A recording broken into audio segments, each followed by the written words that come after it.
kami mengabdi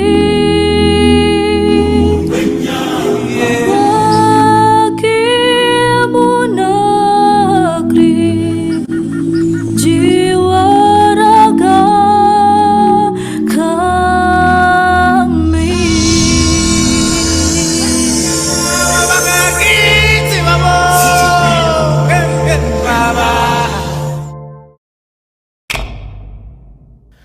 Hadirnya UT memastikan bahwa setiap warga bangsa berhak atas pendidikan tinggi di bawah kekuatan hukum tanpa adanya perbedaan. Lebih dari 2 juta lulusan berhasil menyelesaikan studi di UT.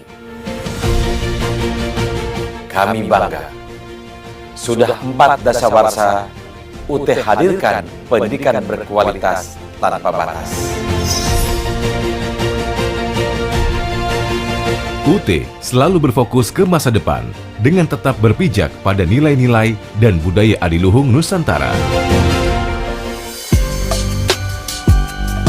Digitalisasi layanan pendidikan mempermudah masyarakat dan mahasiswa mendapatkan informasi mengenai UT.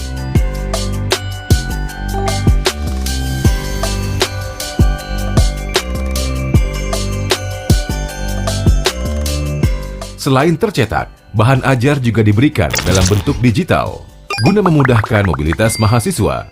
Dengan demikian, belajar bisa dilakukan di mana saja, kapan saja, dan bersama siapa saja.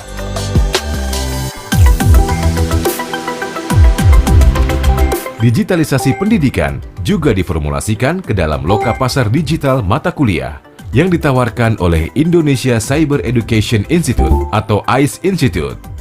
Beragam mata kuliah dari perguruan tinggi terkemuka di tanah air dan mancanegara ditawarkan secara online. Perpustakaan UT sebagai salah satu unit vital di perguruan tinggi menawarkan fasilitas digital yang memungkinkan mahasiswa, dosen, tenaga kependidikan, bahkan masyarakat umum untuk mengakses sumber pustaka secara lebih leluasa.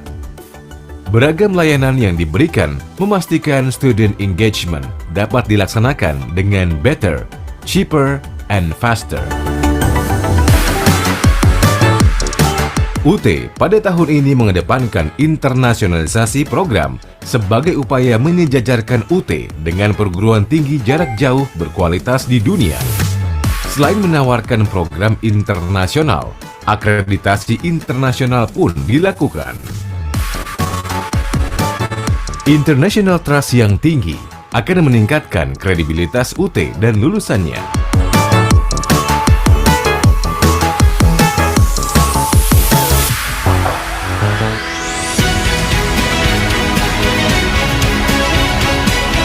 Public trust terhadap UT ditandai dengan terus meningkatnya jumlah mahasiswa UT dari tahun ke tahun. Semoga keluar dari sini makin berkah hidupnya, apa yang diinginkan tercapai, dan yang pasti ilmunya bisa bermanfaat buat semuanya. Tidak saja jumlahnya yang meningkat, komposisi mahasiswa pada saat ini didominasi oleh generasi milenial dan Gen Z.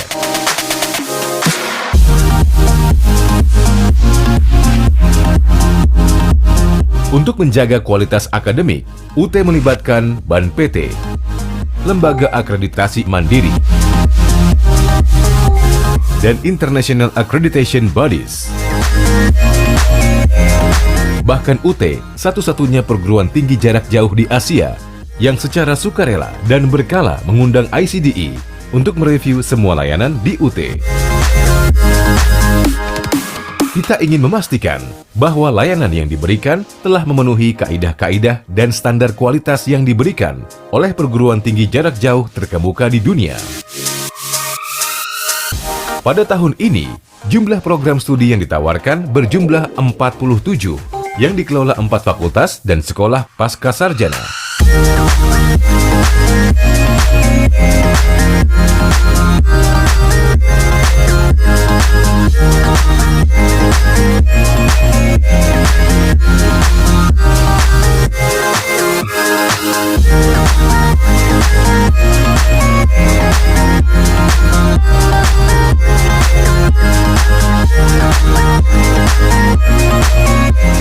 kantor UT daerah yang tersebar di seluruh wilayah Indonesia dan di luar negeri, memastikan layanan pendidikan dapat dinikmati oleh semua tanpa terkecuali, termasuk mereka yang tinggal di wilayah terpencil, terluar, dan tertinggal, serta di luar negeri.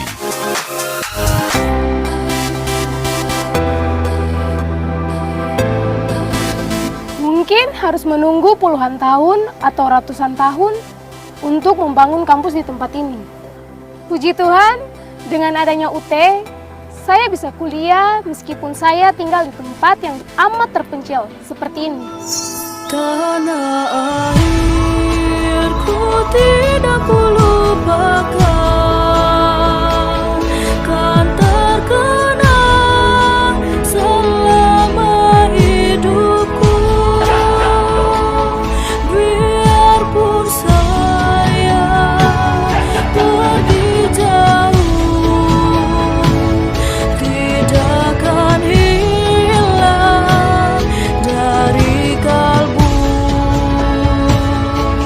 Meskipun saya TKI di Hong Kong, saya tetap bisa kuliah di UT. Setelah jadi sarjana, saya akan pulang dan menjadi entrepreneur yang tangguh. Meskipun kaki ini jauh melangkah hingga kutub utara, saya tetap memilih belajar di kampus tercinta Universitas Terbuka. UT menyalawi. Dengan semangat 4 dasawarsa, UT hadirkan pendidikan berkualitas tanpa batas. Engkau ku banggakan.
Halo, selamat siang teman-teman sekalian.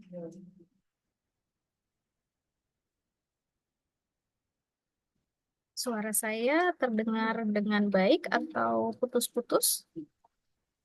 Terdengar baik. Oke, siap. Oke, kita mulai aja ya. Oke, Assalamualaikum warahmatullahi wabarakatuh. Salam sejahtera untuk kita semua. Salam, namo buddhaya, salam kebajikan. Baik, terima kasih kepada teman-teman mahasiswa sudah hadir pada siang hari ini, bahwa pada siang hari ini kita akan melakukan prodi sosiologi. Di sini akan menyapa teman-teman sekalian, baik teman-teman yang baru maupun yang lama. Nah, pada siang hari ini kita akan mengulas tentang kurikulum baru. Nah, nanti materi ini akan disampaikan oleh dosen prodi sosiologi juga, yaitu Bapak Bambang Prasetyo sudah hadir di sini. Nah, mungkin tidak perlu berlama-lama ya, karena materi ini atau apa ya, pada hari ini adalah materi yang baru. Mungkin teman-teman juga penasaran apa aja sih sebenarnya kurikulum baru itu, apa yang membedakan dengan kurikulum yang lama, kayak gitu ya. Langsung saja kita hadirkan narasumber pada siang hari ini, yaitu Pak Hendrikus Ivoni Bambang Prasetyo. Sudah hadir di layar kita? Sudah hadir. Oh, sudah siap. Jadi nanti teman-teman apa namanya kita mute dulu ya. Jadi kita dengarkan dulu materi yang akan disampaikan oleh Pak Bambang Prasetyo, atau biasanya kita akrabnya eh, memanggilnya adalah Pak Papas ya. Jadi kita santai aja hari ini, biar teman-teman juga pas mendengarkan juga santai ya Pak. Jangan serius-serius Iya, banget kayak gitu, biar nanti teman-teman ketika apa namanya penasaran juga ini langsung boleh bertanya atau nanti terakhir Pak. nanti terakhir aja biar nggak keputus di tengah jalan. Oke, siap. Jadi nanti teman-teman dengarkan lebih dulu ya materinya seperti apa kurikulum baru itu, baru kemudian kita tanyakan seperti apa sih sebenarnya, atau misalnya mau menanyakan di luar kurikulum juga boleh, karena ini ahlinya Pak Papas ini ya. Jadi teman-teman silahkan menyimak dengan baik. Semoga nanti unek-unek atau apa yang ingin ditanyakan, terakhir nanti kita tanyakan pas Q&A ya. Terima kasih. Nah, kepada Pak Papas kami persilakan. Oke, terima kasih Mbak Nur. Selamat siang rekan-rekan mahasiswa semuanya. Eh, Tadi Mbak Nur sudah sampaikan bahwa di siang hari ini kita akan membahas tentang kurikulum baru, ya. Tapi mungkin yang ingin saya sampaikan ke teman-teman adalah bahwa pemberlakuan kurikulum baru itu masih di tahun depan, gitu ya. Jadi teman-teman tidak usah berpikir bahwa yang sekarang akan teman-teman ambil adalah kurikulum baru, yang sekarang masih kurikulum lama, tapi tahun depan itu kita rencananya akan memberlakukan kurikulum baru. Nah, bagaimana mekanismenya nanti akan kita simak sama-sama. Tapi sebelum kita masuk ke kurikulum baru, saya ingin menyampaikan beberapa hal terkait dengan apa namanya berbagai hal yang kita alami sehari-hari pada saat kuliah di UT, gitu ya. Mungkin nanti kita akan bahas tentang nilai, tentang proses pembelajarannya sekilas, gitu ya. Kita akan simak sama-sama, dan mungkin juga teman-teman sudah mendapatkannya pada saat mengikuti OSMB, ya, PKBJJ. Itu mungkin sudah teman-teman dapatkan, tapi kita coba sampaikan lagi sekarang. Eh, Ya, itu kan di chat ada yang bilang saya mahasiswa baru, ya. Mestinya mahasiswa baru juga sudah mendapatkan pembekalan di PKBJJ, ya. Atau mungkin belum ya, karena memang beberapa UT daerah itu masih melaksanakan OSMB, ya, masih melaksanakan PKBJJ. Jadi mungkin ada beberapa teman yang memang belum mendapatkan, tapi jangan khawatir bahwa semua mahasiswa baru nanti akan mendapatkan pembekalan, ya. Jangan khawatir, nanti akan mendapatkan pembekalan. Mungkin memang belum kebagian, gitu ya. Karena jumlah mahasiswa UT sangat banyak, sehingga UT daerah itu dalam menyelenggarakan PKBJJ itu bertahap, gitu ya, nggak bisa sekaligus. Oke, baik teman-teman, kita coba langsung saja simak paparan tentang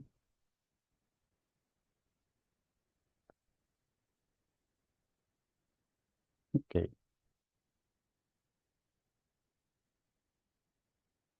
Oh, dari Mbak Nur ya, yang ini ya, share ya? Ya Pak. Oh, Mbak Nur yang share atau saya?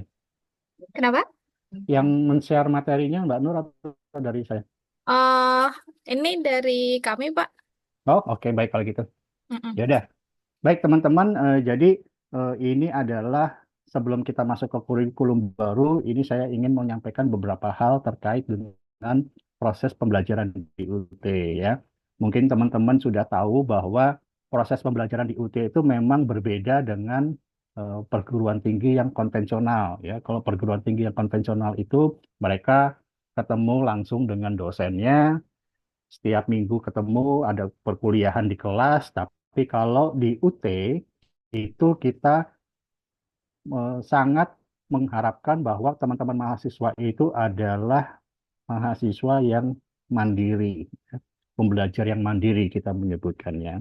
Nah, mandiri itu jangan diartikan bahwa teman-teman nanti akan belajar sendiri, ya, nggak berbeda ya. Jadi walaupun kita meminta teman-teman belajar mandiri, tapi nanti dalam proses pembelajarannya teman-teman tidak akan belajar sendiri. Ya, teman-teman akan dipandu oleh beberapa kegiatan belajar. Oke, Kita coba lihat dari slide berikutnya. Nah, ini teman-teman ya. Jadi ini adalah proses pembelajaran yang berlaku di UT. Ya, kalau teman-teman lihat di bagian ABC, itu adalah proses pembelajaran yang umum dilakukan di perguruan tinggi dimanapun di Indonesia. Ya, jadi semua perguruan tinggi itu harus memperlakukan 3 hal ini. Pertama, mahasiswa akan belajar terbimbing, kemudian nanti mahasiswa akan mendapatkan penugasan terstruktur, dan mahasiswa juga nanti akan belajar secara mandiri. Nah, 3 hal ini akan kita berlakukan di UT dalam 3 bentuk. Yang pertama itu adalah teman-teman nanti harus belajar secara mandiri dengan mempelajari buku materi pokok. Ya, teman-teman semua sudah dapat kan buku materi pokoknya ya? Pada saat teman-teman registrasi, sudah langsung mendapatkan buku materi pokok. Buku materi pokok yang teman-teman dapatkan ada macam-macam. Ada yang tercetak, ya, kemudian ada yang digital. Ya, pasti semua mahasiswa akan mendapatkan buku materi pokok yang digital. Nah, silakan teman-teman pelajari itu. Kalau ada teman-teman yang belum mendapat atau nanti kesulitan, bisa belajar melalui ruang baca virtual, gitu ya. Itu yang sudah disediakan di perpustakaan UT. Tuh. Nah, selain belajar mandiri, kita ada juga tutorial. Ya, jadi nanti teman-teman akan mendapatkan proses pembelajaran yang kita kenal dengan tutorial. Dan yang ketiga, teman-teman kita harapkan belajar dengan mengakses open education resources, ya. Jadi teman-teman kita harapkan jangan hanya mengandalkan pada buku materi pokok, jangan hanya mengandalkan pada tutorial, tapi teman-teman kita minta aktif, ya, aktif mencari berbagai sumber. Sekarang kan sudah eranya digital ya. Semua sumber belajar itu ada di internet. Nah, silahkan teman-teman belajar dari internet gitu ya. Jadi ini adalah 3 hal yang kita harapkan teman-teman lakukan selama belajar di UT. Oke, berikutnya. Nah, tadi kita kenal, sudah disampaikan bahwa nanti proses pembelajarannya ada yang kita sebut dengan tutorial. Di UT sendiri ada sebetulnya 3 bentuk, ya. 3 bentuk tutorial. Yang pertama adalah kita menyebutnya dengan tutorial tatap muka. Ya, jadi sebetulnya relatif sama dengan kegiatan perkuliahan di kelas. Ya, kita lakukan selama 8 kali pertemuan. Tuh ya. Nah, ada juga yang namanya tutorial webinar.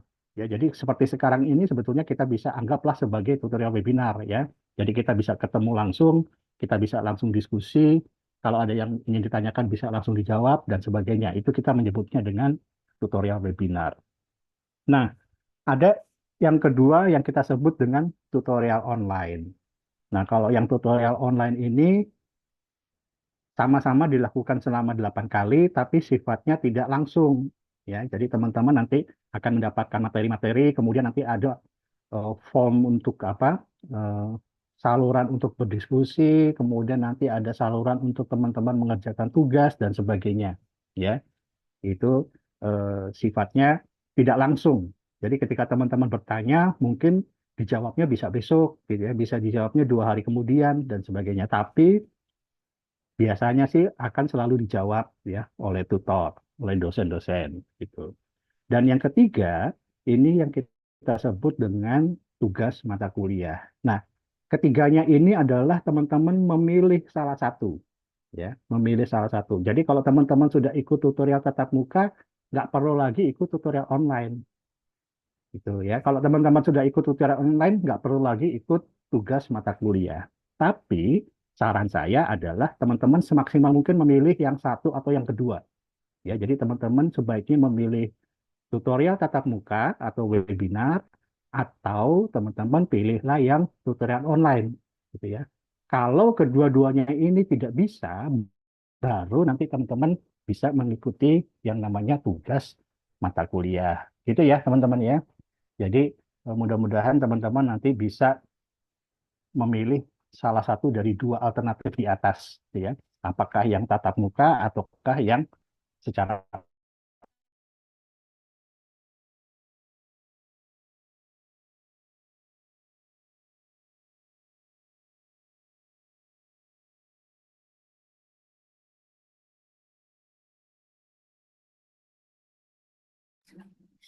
Oke, ditunggu ya teman-teman. Sepertinya ada kendala sebentar.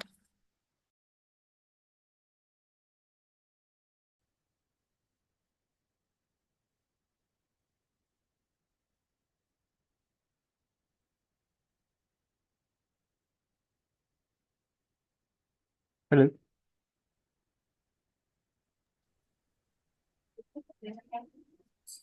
kenapa? Sudah? Oh, tempat saya kok belum ya? Oke.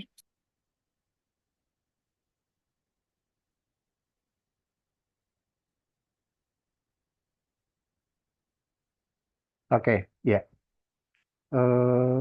Ini sekarang mana nih? Ujian akhir semester atau sebelumnya? Ujian akhir semester. Oke, setelah tutorial, ya, ujian akhir semester. Oke, baik teman-teman, kalau tadi kita bicara tentang tutorial, maka nanti teman-teman akan mengikuti ujian ya. Setelah selesai mengikuti proses pembelajaran, maka teman-teman nanti akan mengikuti ujian. Nah, agak berbeda dengan yang di konvensional. Jadi kalau yang di konvensional itu nanti teman-teman biasanya tuh akan ada 2 kali ujian ya. Kita mengenalnya ujian tengah semester dan ujian akhir semester. Tapi kalau di UT kita hanya 1 kali ujian. Ya, jadi 1 kali ujian itu nanti akhir di akhir perkuliahan. Eh, Kok sudah berbalik ya?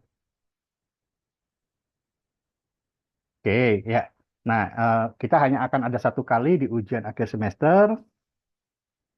Ada beberapa macam ujian, ya. Jadi yang pertama adalah ada ujian tatap muka. Ya, kalau ujian tatap muka itu nanti teman-teman akan datang ke biasanya kita menggunakan sekolah-sekolah, ya.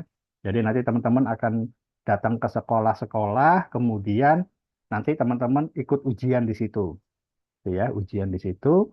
Nah, ujian tatap muka ini biasanya dilakukannya di Sabtu atau di hari Minggu, ya. Jadi biasanya dilakukan di hari Sabtu atau di hari Minggu.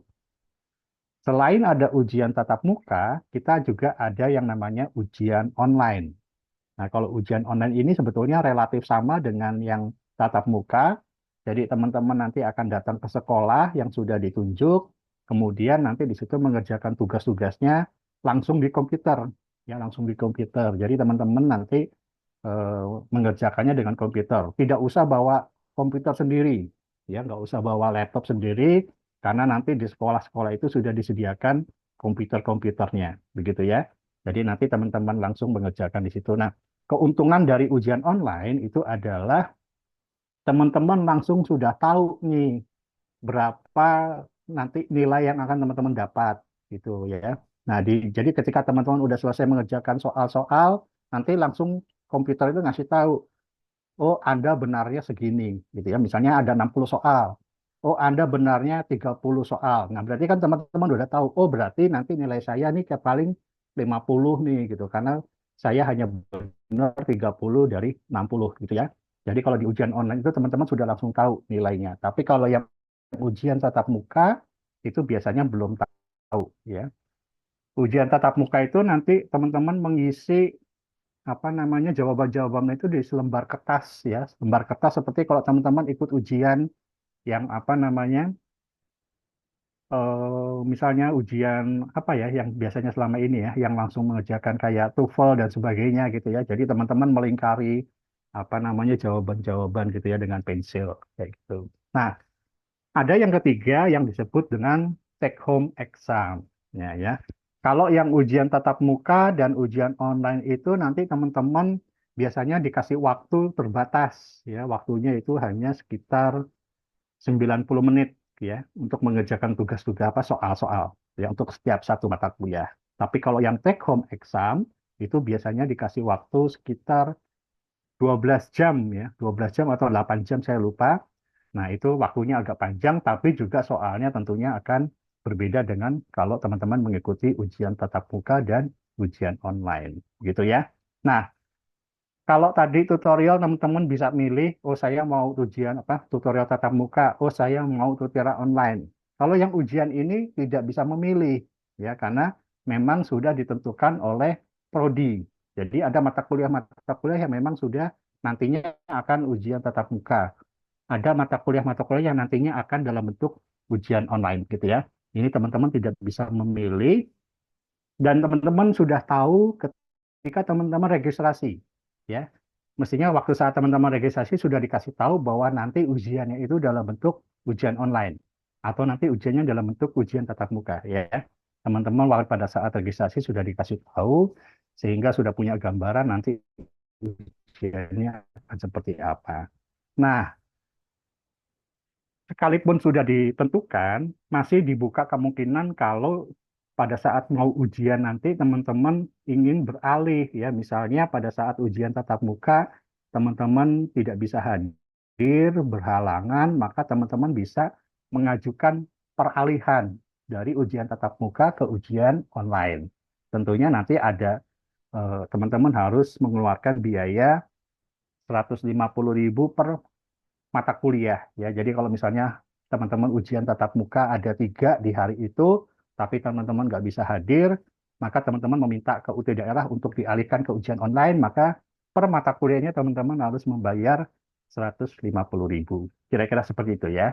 Nah, tapi eh, sebaiknya kalau memang ada perubahan ini diinformasikan secepatnya ke UT daerah ya supaya nanti UT daerah juga bisa mengalokasikan karena UT daerah juga memerlukan waktu untuk mengalokasikan ujiannya gitu ya. Karena biasanya kan sudah ditentukan nih dalam hari ini ada berapa mahasiswa yang ikut ujian. Nah, hari besok berapa mahasiswa yang ikut ujian dan sebagainya begitu ya. Oke. Kemudian yang berikutnya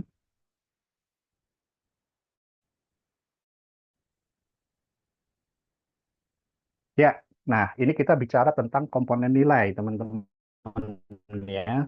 Jadi tadi kita sudah mengikuti pembelajarannya dalam bentuk tutorial, kemudian teman-teman sudah mengikuti ujiannya, maka nanti teman-teman akan mendapatkan nilai untuk setiap mata kuliah. Nah, kita mengenal ada yang namanya mata kuliah teori. Kemudian nanti di kurikulum baru, ya, kita mengenal ada yang namanya mata kuliah berpraktik. Dan juga nanti kita mengenal ada yang namanya mata kuliah praktik. Apa sih bedanya? Tuh ya.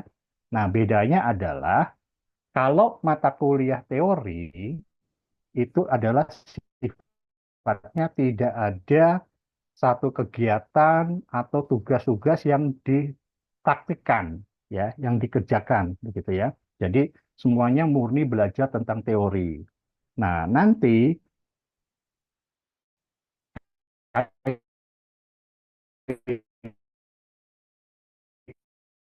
kaitannya dengan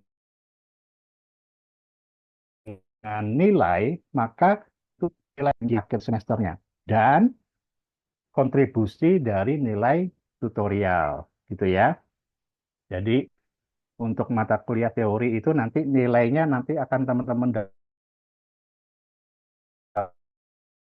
dapatkan dari hasil ujian, maksudnya kontribusi ya teman-teman ya. Jadi nanti kita akan lihat apa sih maksud dari kontribusi gitu ya.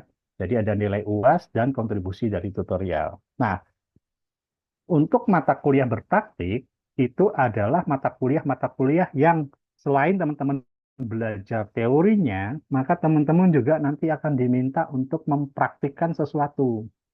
Tuh ya. Teman-teman akan mendapatkan tugas-tugas untuk mengerjakan sesuatu dari nilai ujian akhir semester dan nilai praktik. Tuh ya, jadi akan ada 2 komponen, dari nilai ujiannya dan dari nilai praktiknya. Yang ketiga, mata kuliah praktik. Nah, kalau mata kuliah praktik itu berarti di mata kuliah itu teman-teman murni mengerjakan sesuatu. Ya, jadi teman-teman nanti hanya mendapatkan tugas untuk melakukan sesuatu, gitu ya. Kira-kira seperti itu gambarannya. Dan nilainya tentunya tidak ada nilai ujian. Ya, jadi teman-teman nanti nggak akan ada ujian teorinya, tapi langsung dari nilai praktiknya. Ya, itu gambarannya. Ada 3 jenis mata kuliah teori, mata kuliah berpraktik, dan mata kuliah praktik. Oke, kemudian yang slide berikutnya.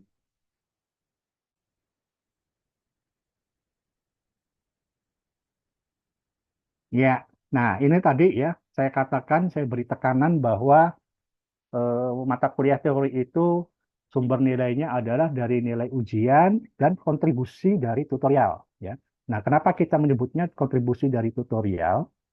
Karena eh, nilai tutorial itu baru bisa kita hitung kalau teman-teman mendapatkan nilai ujian akhir semesternya itu minimal 30%. Ya. Jadi contoh nih, soalnya ada 100, ya, soalnya ada 100. Kalau teman-teman mendapatkan apa jawaban yang benar itu 33, maka nilai tutorial itu bisa berkontribusi, ya. Tapi kalau dari 100 soal teman-teman hanya benar 20, itu kan artinya teman-teman hanya benar 20 20 berarti seperlimanya kan? Seperlimanya. Jadi tidak nyampe 30%, sehingga nilai tutorial itu tidak akan dihitung di dalam nilai akhir mata kuliah. Jadi teman-teman hanya murni dari nilai ujian akhir semester. Kira-kira seperti itu ya. Contohnya di sini. Kalau teman-teman ikut tutorial tatap muka atau mengikuti tutorial webinar, maka nanti nilainya itu, nilai akhir mata kuliah itu akan teman-teman dapatkan dari yang pertama nilai UAS, itu 50%, dan nilai tutorial tatap muka 50%. Artinya, dari 100 nilai yang bisa teman-teman kumpulkan, 50-nya dari ujian, 50-nya dari tutorial. Kira-kira seperti itu, ya. Jadi kalau nilai totalnya itu 100, 50-nya dari ujian, 50-nya dari tutorial tatap muka. Kalau teman-teman ikut tutorial online, maka nilai akhir mata kuliah itu didapatkan dari 70% nilai ujian dan 30%-nya dari tutorial online. Gitu. Kalau teman-teman mengambil yang tugas mata kuliah, maka nilai akhir mata kuliahnya itu 80% dari ujian dan 20% dari tugas mata kuliah. Ya, itu adalah komposisinya. Makanya tadi saya sarankan sebaiknya teman-teman mengambil kalau yang tidak tutorial tatap muka, ambillah yang tutorial online. Kira-kira seperti itu. Oke, nah tapi tadi dengan catatan ya, bahwa yang namanya nilai TTM, nilai TUTON, nilai TMK itu baru akan diperhitungkan kalau nilai ujian teman-teman itu minimal 30%. Gitu ya. Oke, kita lihat contohnya biar teman-teman lebih mudah mendapatkan gambarannya. Kita masuk slide berikutnya.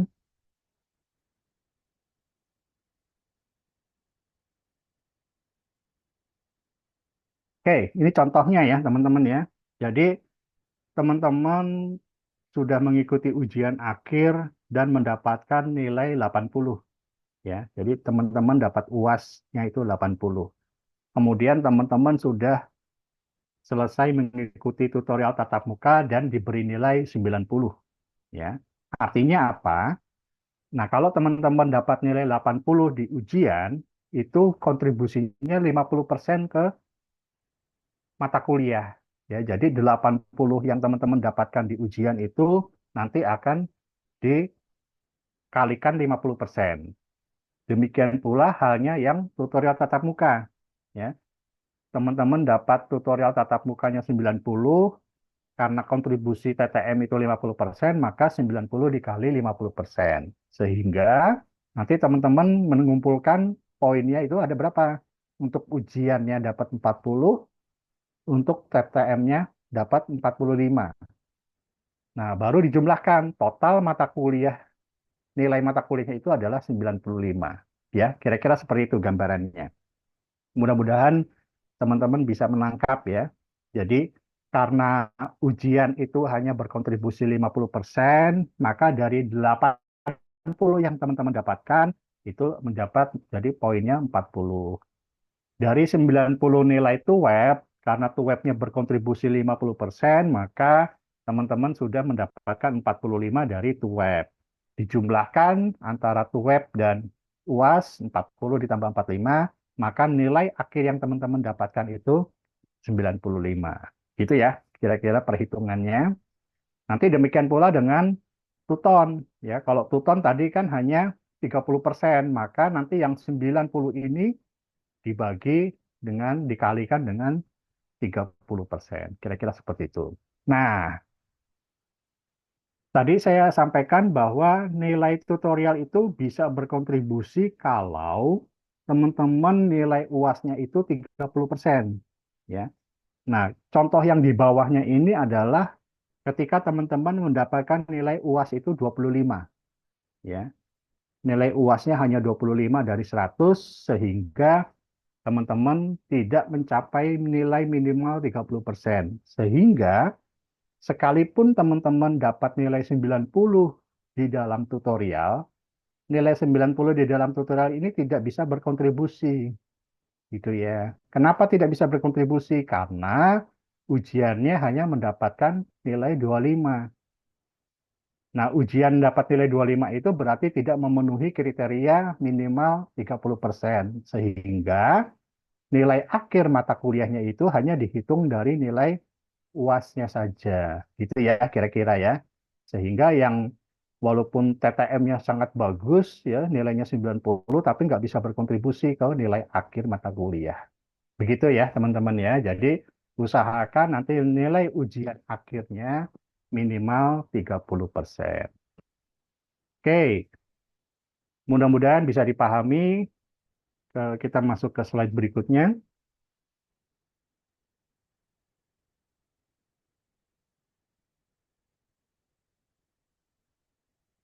Ya, nah teman-teman, ini saya sampaikan juga terkait dengan nilai mata kuliah ya. Jadi, nanti teman-teman pada saat mendapatkan transkrip ya, mendapatkan apa namanya itu apa namanya lembar kerja, malah jadi lupa itu ya. Jadi setiap semester nanti akan teman-teman dapat laporan ya, berapa nilai yang sudah teman-teman kumpulkan. KHS ya, kartu hasil semester. Nah, eh, nanti teman-teman perlu membedakan antara komponen nilai yang ada di mata kuliah dengan komponen mutu ya dan komponen bobot.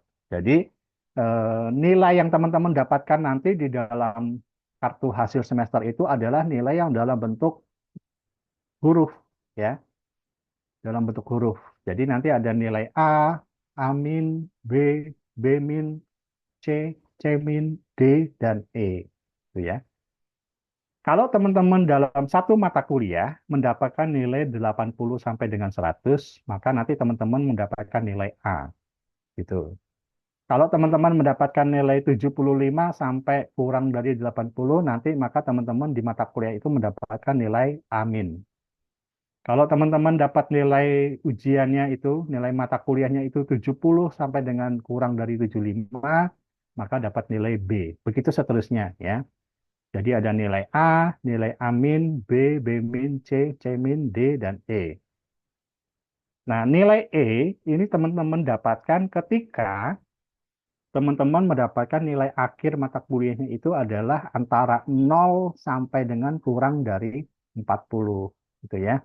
Jadi nilai E ini bukan artinya 0, tapi artinya teman-teman mendapatkan nilainya itu antara 0 sampai dengan 40. Tuh. Nah, range ini, rentang-rentang nilai ini bisa berbeda-beda untuk setiap mata kuliah.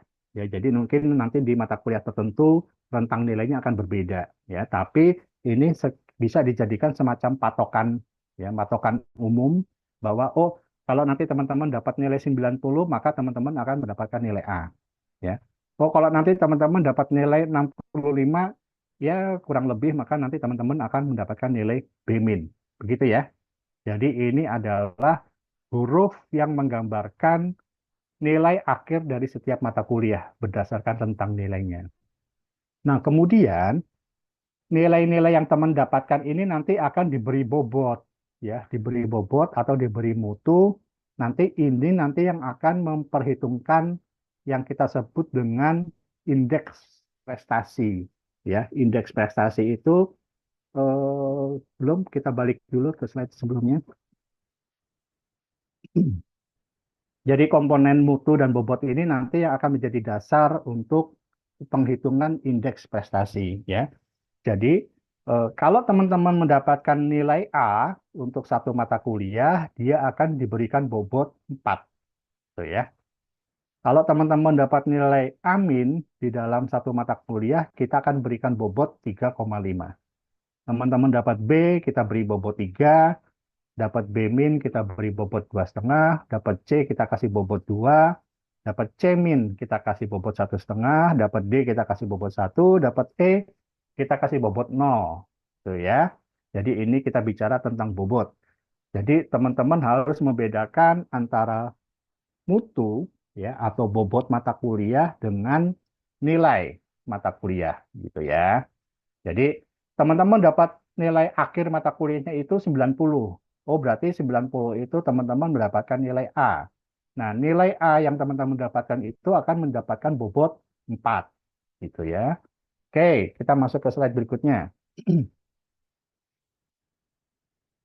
Nah, tadi sudah disampaikan bahwa nilai mutu atau bobot itu nanti akan menghitung pada indeks prestasi semester. Ya, jadi ini contoh nih, teman-teman mengambil 6 mata kuliah, ya, mengambil 6 mata kuliah, ada sosi 1, 2, 3, 4, ada sosi 5, 6, 7, 8, ada sosi 1, 2, 2, 1, dan seterusnya.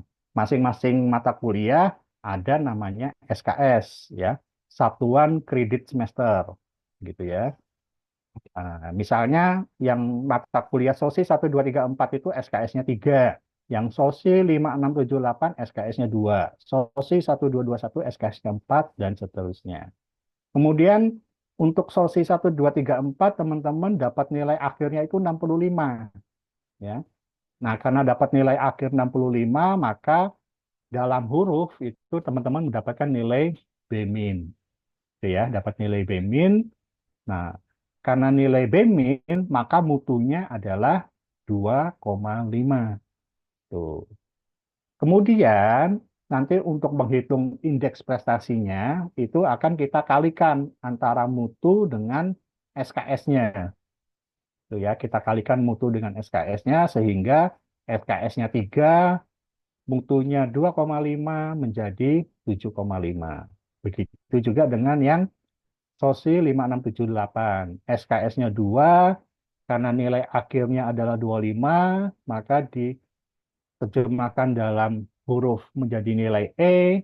Kalau nilai E itu mutunya 0, 0 dikalikan 2, maka hasilnya akhirnya adalah 0. Nah, kalau sudah kita kalikan antara mutu dan SKS untuk setiap mata kuliah, kita jumlahkan totalnya mendapatkan 48,5. Nah, untuk menghitung IPS, ya, indeks prestasi semester, maka nanti 48,5 dibagi dengan total SKS yang teman-teman ambil di semester itu. Ya, jadi 48,5 dibagi 18, ketemulah IPS-nya 2,69. Gitu ya, kira-kira ya teman-teman perhitungannya. Nah, ini baru 1 semester. Nanti semester 2 teman-teman akan mendapatkan IPS lagi. Kemudian semester 3 teman-teman dapat IPS lagi. Nah, IPS yang pertama semester 1 dengan IPS semester 2 dengan IPS semester 3 diakumulasikan kemudian dibagi dengan jumlah semester. Nanti ke teman-teman akan ketemu yang namanya indeks prestasi kumulatif. Ya. Jadi indeks prestasi kumulatif itu adalah sudah gabungan dari dari indeks prestasi semester dari semester 1, 2, 3, 4, dan seterusnya. Indeks prestasi kumulatif ini nanti yang akan menentukan teman-teman akan mendapatkan gelar sarjana atau tidak. Tuh ya. Jadi nanti teman-teman akan mendapatkan gelar sarjana kalau IPK-nya minimal 2,0. Tuh ya. Jadi kalau IPK-nya ini misalnya IPS ini sudah diakumulasi menjadi IPK, ya IPK-nya adalah 2,69, maka nanti teman-teman berhak mendapatkan gelar sarjana. Kira-kira seperti itu ya. Tapi kalau IPK-nya nanti teman-teman masih 1,98, teman-teman nggak akan bisa lulus. Ya, teman-teman nggak akan bisa mendapatkan gelar sarjana karena gelar sarjana hanya bisa didapatkan ketika teman-teman mendapatkan IPK minimal 2,0. Gitu ya, teman-teman ya. Jadi mudah-mudahan ini sudah menjadi memberikan gambaran terkait dengan nilai. Nah, kemarin beberapa mahasiswa ada yang protes nih. Pak, kenapa sih kok saya dapat nilai E gitu ya? Dapat nilai E. Nah, nilai E itu kan artinya 0 gitu ya. Nah, ini yang teman-teman mungkin suka salah ya, salah menginterpretasikan. Jadi, teman-teman dapat nilai E itu bukan karena mendapatkan nilai 0 ya. Tapi teman-teman mendapatkan nilai E karena teman-teman mendapatkan nilai itu tadi ya. Kalau kita lihat slide berikut sebelumnya, nilai E itu 0 sampai dengan kurang dari 40 gitu ya, mendapatkan nilai E. Nah, ini contoh di sini teman-teman nilai mata kuliahnya 25, maka teman-teman dapat nilai E gitu ya. Mutunya memang 0. Tuh, jadi nanti jangan protes kalau misalnya nilainya E. Kok saya nilai E padahal saya ikut ujian kemarin, saya bisa ngerjain beberapa soal gitu ya. Apalagi tutorial online saya nilainya bagus, Pak, gitu ya. Nilai bagus di tutorial itu saya dapat 90, tapi kok dapat nilai E. Jadi seolah-olah nilai tutorial itu tidak berkontribusi. Ya memang tidak berkontribusi karena ada persyaratan. Nilai tutorial berkontribusi kalau nilai UAS-nya minimal 30%. Gitu ya teman-teman ya. Jadi mudah-mudahan nanti tidak ada protes kemudian hari. Tapi kalaupun nanti teman-teman kira-kira masih bingung ya ketika mendapatkan nilai, kok nilai saya seperti ini, silakan bertanya ke kami. Ya. Silakan bertanya ke kami, nanti akan kami jelaskan kenapa teman-teman mendapatkan nilai seperti itu. Oke, kita masuk ke slide berikutnya. Oke, berarti tadi kita sudah membahas tentang berbagai hal yang terkait dengan proses pembelajaran sampai dengan nilai, ya. Dan sekarang kita akan berbicara tentang kurikulum baru, ya. Jadi seperti tadi saya sampaikan bahwa nanti tahun depan itu di 2025 ganjil, ya. Jadi 2025 ganjil itu artinya perkuliahan mulai dari Juli sampai dengan Desember, ya. Jadi itu kita sebutnya dengan ganjil. Tapi kalau yang genap itu Januari sampai Juni, gitu ya. Jadi kayak sekarang ini kita perkuliahannya kan dari Juli sampai Desember 2024. Kita menyebutnya dengan 2024 ganjil. Gitu ya, teman-teman ya. Nah, apa sih yang berbeda di kurikulum baru nanti? Itu antara lain nanti mata kuliahnya, ya. Jadi nanti akan ada mata kuliah yang berbeda. Kemudian nanti tugas akhir programnya juga akan berbeda. Kemudian nanti tadi sudah saya sampaikan ada mata kuliah berpraktik, ada mata kuliah praktik, ada mata kuliah teori, gitu ya. Maka nanti di kurikulum baru itu nanti akan ada komposisi praktiknya, ya. Kalau kurikulum yang sekarang tidak ada, ya, belum ada komposisi praktiknya. Kemudian ada perubahan-perubahan di nilai minimal kelulusan, tuh ya. Dan yang terakhir nanti terkait dengan MBKM. Ya. Teman-teman mungkin sudah mendengar ya MBKM. Apa sih MBKM itu? MBKM adalah Merdeka Belajar Kampus Merdeka. ya. Jadi MBKM itu adalah Merdeka Belajar Kampus Merdeka, di mana nanti teman-teman diberikan kesempatan untuk mengikuti kegiatan-kegiatan di luar perkuliahan, gitu ya. Jadi misalnya nanti teman-teman mau ikut magang, mau ikut praktik, mau ikut penelitian di luar, ya itu nanti akan ada kesempatan untuk melakukan hal itu.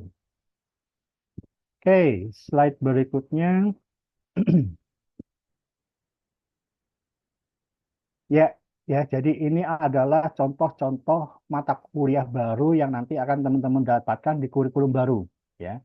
Jadi kalau teman-teman sekarang memperhatikan katalog, ya, teman-teman perhatikan katalog, maka mata kuliah ini tidak akan ada di katalognya prodi sosiologi.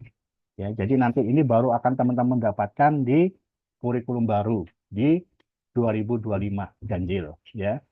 Jadi nanti ada mata kuliah kewirausahaan di era digital, ada belajar di era digital, ada komunikasi organisasi, opini publik, kepemimpinan dan pengambilan keputusan, dan seterusnya, ya.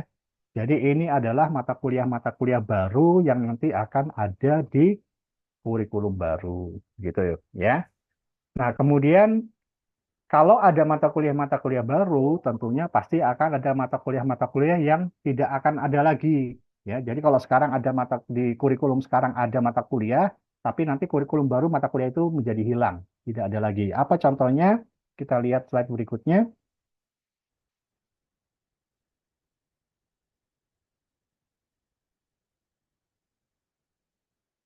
Ya, ini adalah mata kuliah yang nanti di kurikulum baru tidak akan ada lagi, ya teman-teman ya. Jadi nanti teman-teman tidak akan lagi mendapatkan filsafat sosial, tidak ada lagi pemasaran sosial, tidak ada lagi sosiologi alih teknologi, tidak ada lagi masalah sosial, tidak ada teori dan metode intervensi, nggak ada sistem ekonomi, sosiologi produksi, sosiologi pedesaan, dan seterusnya. Ya, jadi ini adalah mata kuliah yang nanti tidak akan ada lagi di dalam kurikulum baru. Nah, mungkin teman-teman bertanya, kenapa sih kok ada kurikulum baru? Kenapa sih kok ada mata kuliah yang hilang, kenapa sih kok ada mata kuliah yang baru gitu ya. Nah, itu merupakan hasil dari kajian ya, hasil dari penelitian. Kita lakukan penelitian di mana ternyata kebutuhan-kebutuhan yang ada di sekarang ini sudah tidak lagi terwadahi dalam mata kuliah yang ada di sini gitu ya. Sehingga nanti kita munculkanlah mata kuliah baru di dalam kurikulum baru. Kira-kira seperti itu. Slide berikutnya. Nah, ini adalah pertanyaan yang mungkin muncul ketika teman-teman sekarang sudah semester 5, yang sekarang sudah semester 6, yang sekarang sudah semester 7. Pertanyaannya adalah, loh, kalau saya sudah mengambil mata kuliah yang tadi hilang, terus bagaimana nasibnya di kurikulum baru gitu ya. Nah, ini yang kita sebut dengan namanya kesetaraan mata kuliah. Ya, jadi prinsip dari kesetaraan mata kuliah adalah teman-teman tidak akan dirugikan dalam hal pengambilan mata kuliah. Contoh, di kurikulum lama, di kurikulum yang sekarang, teman-teman sudah mengambil sosiologi organisasi. Ya, contohnya teman-teman sudah mengambil sosiologi organisasi. Di kurikulum baru, sosiologi organisasi itu sudah tidak ditawarkan lagi. Nah, apakah kemudian teman-teman tidak diakui sudah mengambil sosiologi organisasi sehingga teman-teman kehilangan 3 SKS gitu ya. Nah, jawabannya adalah kita sudah lakukan yang namanya kesetaraan mata kuliah. Jadi, kalau di teman-teman di kurikulum lama sudah mengambil sosiologi organisasi dan di kurikulum baru teman-teman belum mengambil komunikasi organisasi, kita akan menganggap teman-teman sudah mengambil komunikasi organisasi, gitu ya. Jadi, karena teman-teman sudah mengambil sosiologi organisasi, maka kita menganggap teman-teman sudah mengambil komunikasi organisasi. Jadi, ketika kurikulum baru tahun depan diberlakukan, teman-teman sudah tidak perlu lagi mengambil komunikasi organisasi. Kalau teman-teman sudah mengambil sosiologi organisasi. Gitu ya gambarannya ya. Jadi yang berikutnya juga teman-teman nggak perlu lagi mengambil mata kuliah opini publik di kurikulum baru kalau di kurikulum yang sekarang teman-teman sudah mengambil sistem ekonomi Indonesia. Kira-kira seperti itu gambarannya ya. Jadi sederhananya adalah kalau teman-teman sekarang sudah mengambil 30 SKS, ya, 30 SKS, maka nanti di kurikulum baru kurang lebih teman-teman sudah diakui mengambil 30 SKS di kurikulum baru. Begitu kira-kira sederhananya. Ya, jadi teman-teman tidak usah khawatir bahwa nanti teman-teman akan merasa dirugikan, gitu ya. Kita sudah mencoba untuk mengurangi ya kerugian-kerugian yang dihadapi oleh mahasiswa. Nanti kalau misalnya pada saat pemberlakuan kurikulum baru teman-teman mengalami masalah seperti tadi saya sampaikan, silakan komunikasikan dengan kami, gitu ya. Jangan protes di media sosial, gitu ya. Ini mungkin yang perlu saya ingatkan ke teman-teman ya. Jadi kalau teman-teman menghadapi masalah, jangan terus kemudian diunggah di media sosial mengatakan bahwa oh saya dirugikan dan sebagainya. Tapi komunikasikan dulu dengan kami ya. Mungkin ada kesalahan, mungkin ada salah persepsi. Nah, itu silahkan dikomunikasikan ya. Nah, oke seperti itu. Oke, kita masuk slide berikutnya. Nah, ini tadi ya yang saya sampaikan bahwa nanti di dalam kurikulum baru sudah ada yang namanya komposisi praktik ya. Jadi nanti akan ada mata kuliah yang memiliki muatan praktik ya. Apa artinya tadi muatan praktik? Kalau dia mata kuliah berpraktik, nanti ujiannya dari ujian akhir semester dan dari nilai praktik ya. Contoh di sini ada mata kuliah kewirausahaan di era digital. Itu adalah mata kuliah berpraktik. Maka nanti nilai akhirnya akan didapatkan dari nilai ujian dan nilai praktik, gitu ya. Kemudian contoh di sini teori sosiologi klasik, dia adalah mata kuliah inti dan dia adalah mata kuliah teori. Maka nanti ujian nilai akhir dari mata kuliah teori sosiologi klasik akan didapatkan dari nilai ujian akhir semester. Pengantar statistik mata kuliah berpraktik, maka nanti nilainya untuk mata kuliah itu dari nilai ujian dan dari nilai praktik. Itu ya kira-kira gambarannya ya. Nah, yang terakhir itu mata kuliah metode penelitian itu adalah mata kuliah praktik. Jadi nanti teman-teman mendapatkan nilai akhir mata kuliahnya itu murni dari nilai praktiknya, ya tidak ada ujiannya gitu. Seperti itu ya gambarannya ya. Oke. Mungkin sedikit gambaran untuk yang metode penelitian itu nanti bentuk praktiknya adalah nanti teman-teman di akhir perkuliahan diminta untuk membuat sebuah proposal penelitian ya. Ini nanti bocorannya. Jadi untuk mata kuliah metode penelitian nanti output akhirnya adalah sebuah proposal penelitian. Gitu ya. Oke, slide berikutnya. Ternyata panjang ya. Boleh minum dulu ya.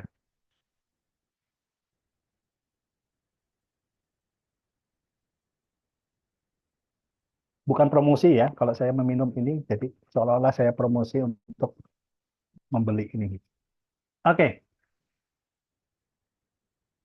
Oh, ini tadi sudah dijelaskan ya, komposisi praktik. Jadi kalau mata kuliah teori nilainya dari UAS, kalau mata kuliah berpraktik itu nilainya dari UAS dan praktik, kalau mata kuliah praktik itu nilainya dari praktik. Oke, kita lanjut saja slide berikutnya.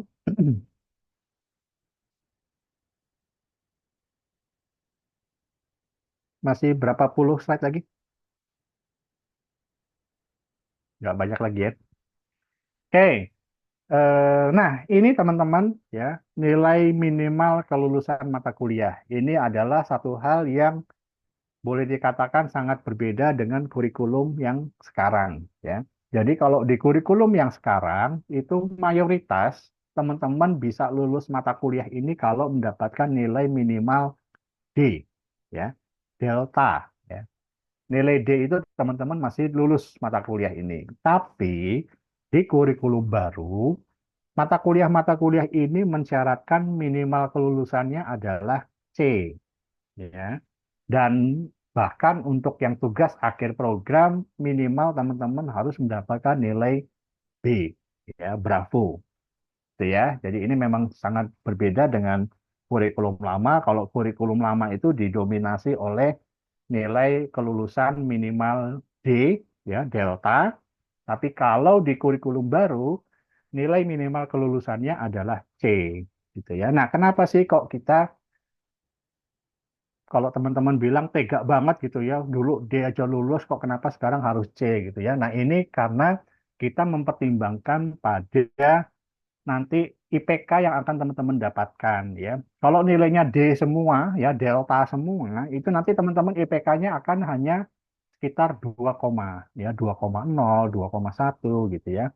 Nah, kalau IPK-nya hanya 2,0, 2,1, teman-teman akan kesulitan untuk bersaing dengan lulusan dari perguruan tinggi lain. Gitu ya. Sekarang itu persyaratan untuk diterima bekerja itu kan minimal 2,75, gitu ya. Jadi dengan minimal 2,75 itu maka kita mensyaratkan mata kuliah di prodi sosiologi minimal nilai minimal kelulusannya adalah C. Gitu ya, teman-teman ya.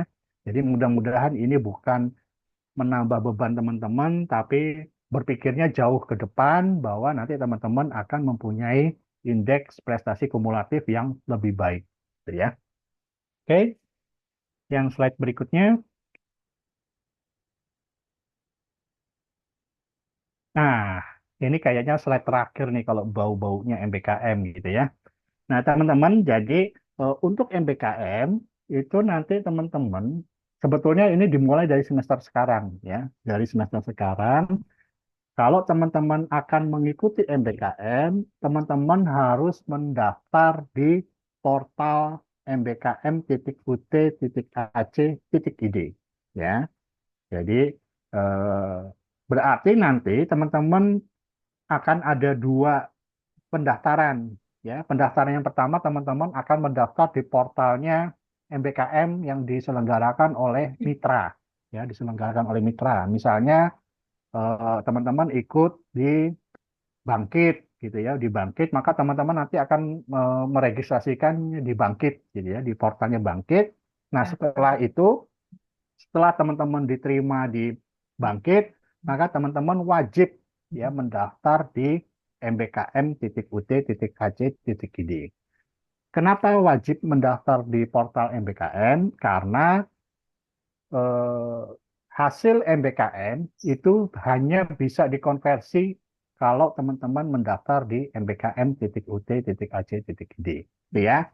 Kalau teman-teman tidak mendaftar di mbkm.ut.ac.id, maka teman-teman nilai hasil MBKM-nya nggak bisa dikonversi.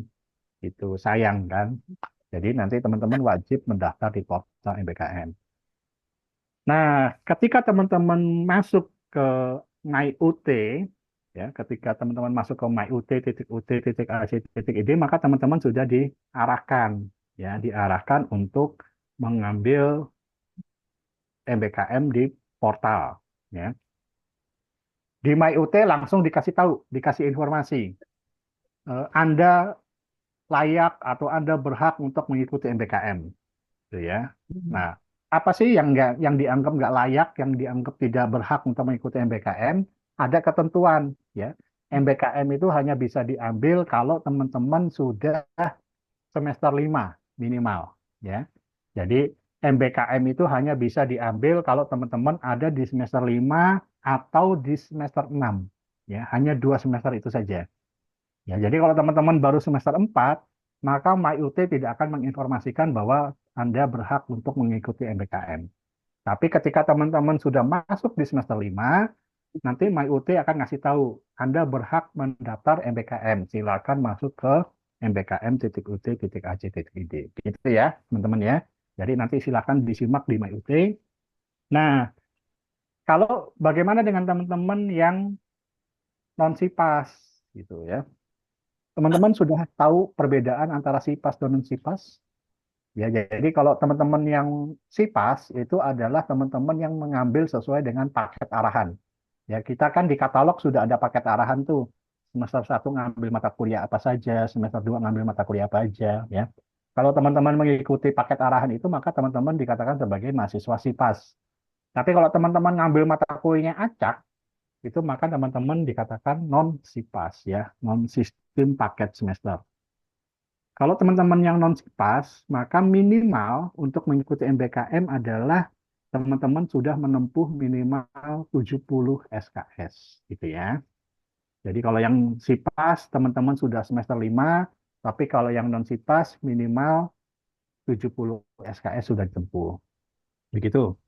Nah, nanti di MBKM itu, ya kalau teman-teman masuk ke portal MBKM UT ACID, maka akan ada beberapa penawaran, ya, beberapa program yang kita tawarkan, ada yang MBKM nasional, ada yang MBKM dari Kemdikbudristek, ada juga yang MBKM internasional, gitu ya.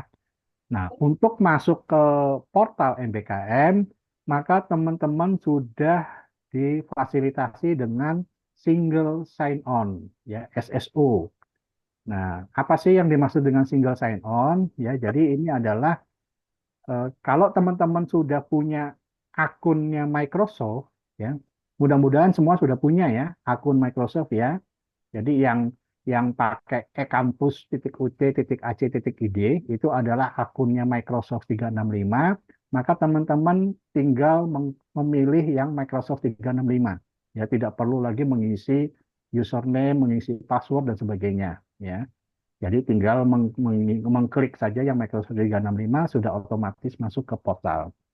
Nah, kemudian ada satu persyaratan, ya, satu ketentuan yang berlaku, ini yang teman-teman harus perhatikan dengan benar-benar, bahwa ketika teman-teman sudah memilih untuk mengikuti MBKM, maka teman-teman tidak diperbolehkan ikut tutorial. Ya, tidak boleh ikut tutorial dan tidak boleh ikut ujian akhir semester.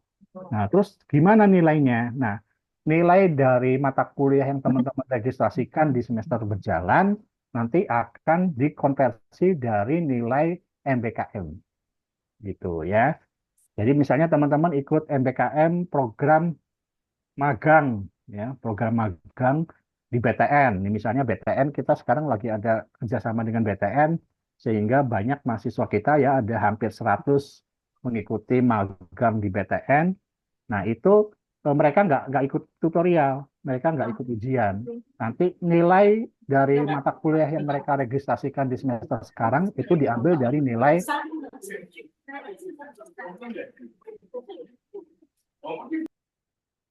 magang di BTN, gitu ya. Jadi didapatkannya dari nilai magang di BTN.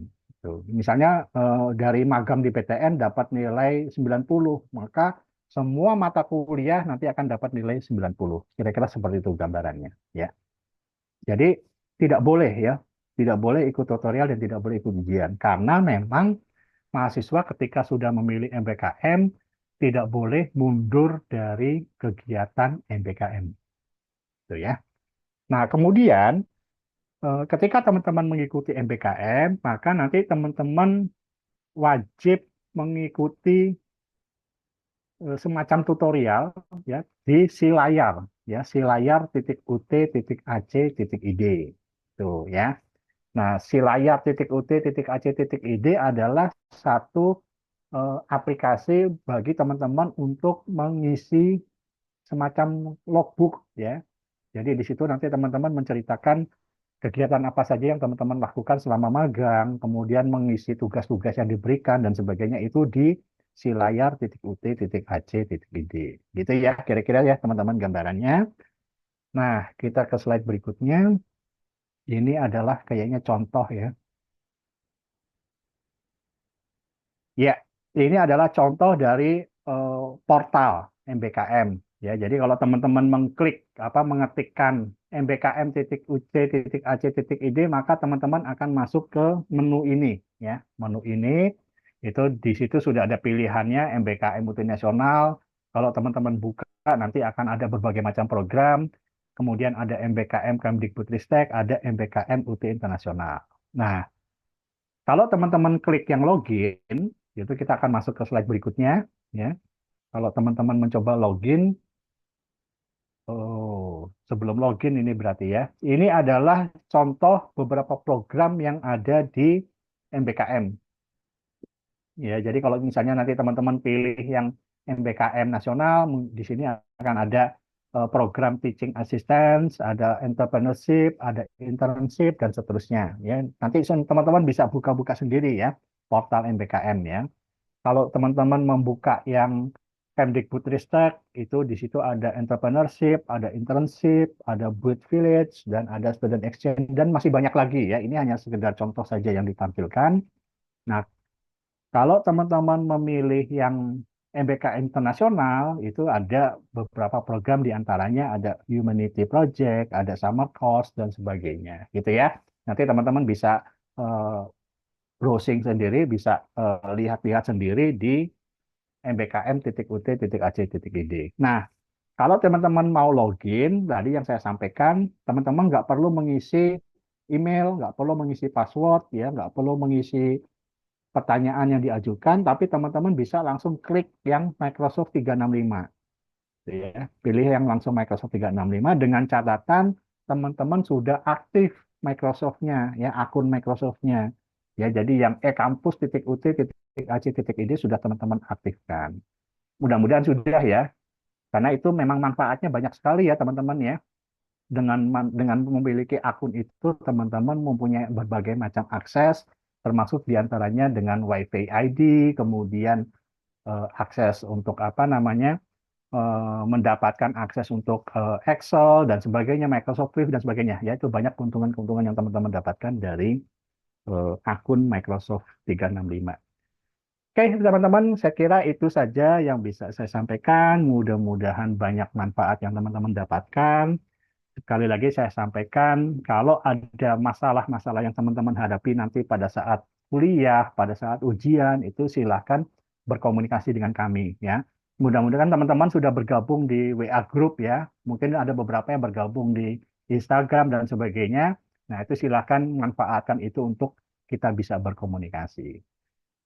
Saya kira itu Mbak Nur dan teman-teman semua. Semoga bermanfaat bagi kita semua. Saya kembali ke Baik, Mbak Nur. terima kasih Pak Papas atas paparan materinya. Menarik. Oh, gimana teman-teman? Ada pertanyaan nanti ya. Jadi tadi disampaikan bahwa tahun depan akan ada kurikulum baru. Nah, sekarang saya mau buka pertanyaan. Silakan teman-teman angkat tangannya. Siapa yang mau bertanya, boleh langsung disampaikan. Oke, baru ada Mbak Dinar, ada siapa lagi? Boleh kalau ada yang mau bertanya? Sudah ada yang reset? Ada? Oke. Karena belum ada tambahan lagi, langsung saja Mbak Dinar silahkan sampaikan pertanyaannya.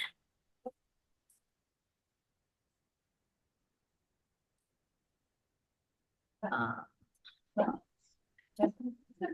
Sebentar. Oke. Masih di mute. Oke. Oke, iya. Makasih. Udah jelas, Mbak? Oke, sudah. Ya, Assalamualaikum warahmatullahi wabarakatuh. Selamat sore, Pak. Waalaikumsalam. Izin bertanya, Pak. Saya ini kan sudah bekerja di universitas juga ya, Pak ya. Yang saya pengen tanyakan itu kalau sistem di universitas kami itu ada yang namanya mata kuliah itu perbaikan nilai apabila nilainya itu tidak lulus, mata kuliah tidak lulus. Yang pengen saya tanyakan itu di UT sendiri itu apakah ada sistem perbaikan nilai Pak apabila nilainya itu kurang dari minimal kelulusan gitu. Ya, oke, baik. Sampai saat ini memang kita belum ada fasilitas itu ya. Tapi itu sudah terpikirkan kalau teman-teman mengikuti ujian online ya. Karena seperti tadi saya sampaikan, kalau teman-teman ikut ujian online kan langsung ketahuan nilainya ya. Langsung ketahuan nilainya, bukan nilainya sih, tapi adalah jumlah benarnya gitu ya. Soalnya 60, Anda benar 20. Nah, itu langsung dikasih tahu gitu ya. Sehingga mahasiswa langsung tahu, oh berarti saya nggak lulus mata kuliah ini. Nah, kayaknya nanti itu yang akan bisa kita fasilitasi untuk mengikuti ujian online ulang gitu ya. Tapi apakah itu sudah diberlakukan atau belum? Sepertinya sih belum. Tapi itu sudah ada pemikiran seperti itu. Jadi mudah-mudahan itu bisa segera direalisasikan. Nanti kalau memang sudah direalisasikan, akan kita infokan kepada teman-teman mahasiswa. Tapi sekali lagi itu baru pada ujian online ya, karena kalau ujian tatap muka itu prosesnya masih panjang gitu ya, tidak bisa langsung ketahuan. Kira-kira seperti itu ya, Mbak Dinar ya. Oke Pak, mohon maaf satu lagi. Apabila kita nanti mengulang mata kuliah yang memang nilainya kurang itu, karena kita dari sistem paket itu, apakah nanti sudah tersistem gitu mata kuliah yang mengulang? Iya, kalau yang ujian online nanti kan sudah langsung ketahuan kan bahwa mahasiswa tidak lulus sehingga nanti sudah langsung masuk ke sistem seperti itu. Oke, berarti di semester berikutnya nanti mata kuliah yang mengulang itu sudah istilahnya KRS-nya sudah terisi secara otomatis ya Pak Bukan. ya? Kalau Bahkan bukan semester berikutnya, tapi pada saat itu. Ya, jadi kan misalnya Desember nih, Desember nanti teman-teman akan ujian kan. Teman-teman ikut ujian ya. online pada tanggal 13 Desember misalnya. Nah, ketika teman-teman selesai ujian online kan langsung ketahuan, oh saya tidak lulus mata kuliah ini. Sehingga teman-teman bisa langsung mengikuti ujian online untuk ulang gitu. Itu rencananya akan seperti itu. Tapi kalau yang tidak lulus mata kuliah misalnya ikut tatap muka, ujian tatap muka kemudian tidak lulus, maka semester berikutnya teman-teman harus registrasi ulang sendiri. Ya, tidak otomatis muncul di dalam eh, apa namanya KRS-nya kayak gitu. Jadi harus kita sendiri yang mendaftar. Karena memang Oke. tidak semua mahasiswa yang mau langsung mengulang ya. Mungkin dia saya ngambil dulu mata kuliah, ngabisin dulu baru ngulang, kira-kira seperti itu. Gitu ya. Oke, terima kasih Pak, sudah sangat jelas. Sama-sama. Oke, baik. Terima kasih Mbak Dinar. Pertanyaan berikutnya ada Mas Okto. Silahkan, boleh langsung ditanyakan. Terima kasih kepada Mbak Nur. Sebelumnya selamat sore kepada Pak Bambang Prasetyo atau Pak Papas dan rekan-rekan mahasiswa UT sekalian. Kameranya boleh dibuka. Pertanyaan saya adalah mengenai, maaf Kak, soalnya saya lagi ada di luar, jadi oke. takutnya nggak kondusif dan mengganggu webinar. Oke. Pertanyaan saya adalah mengenai mata kuliah yang katakanlah ditiadakan di semester 2025 ganjil. Salah satu yang menjadi fokus saya pada penghapusan mata kuliah filsafat sosial. Bukan maksud sebelumnya tanpa mengurangi rasa hormat saya kepada rekan-rekan sekalian dan kepada khususnya Pak Papas dan para dosen sekalian. Satu hal yang menjadi persoalan bagi saya adalah untuk saya pribadi dan khusus sejauh hemat saya, mata kuliah filsafat sosial ini menurut saya suatu mata kuliah yang katakanlah uh, uh, vital gitu, atau mungkin bisa dikatakan katakanlah wajib, mengingat filsafat adalah mother of science atau ibu dari ilmu pengetahuan sekalian. Dan tentunya filsafat sosial ini sejauh hemat saya atau setahu saya itu adalah awal atau cikal bakal dari ilmu sosiologi itu sendiri berdiri. Kita mengenal beberapa tokoh sosiologi adalah mereka yang berkecimpung juga di bidang filsafat. Jadi inti pertanyaannya adalah apakah menghapus filsafat sosial itu merupakan suatu hal yang katakanlah tidak mengurangi dampak positif dari mata kuliah sosiologi yang lain gitu, terutama di beberapa mata kuliah sosiologi awal seperti teori sosiologi klasik dan teori sosiologi modern. Kurang lebihnya seperti itu. Sebelumnya saya ucapkan terima kasih. Ya, baik. Terima kasih Mas Okto. Luar biasa ini ya. Berarti menyimak dengan benar materi-materi yang ada di perkuliahan. Ya, jadi teman-teman memang pada saat kita menyusun kurikulum baru, itu kita selain melakukan kajian, kita juga melakukan benchmark ya. Kita melakukan studi banding ke berbagai prodi yang sosiologi gitu ya, baik yang ada di dalam maupun di luar negeri.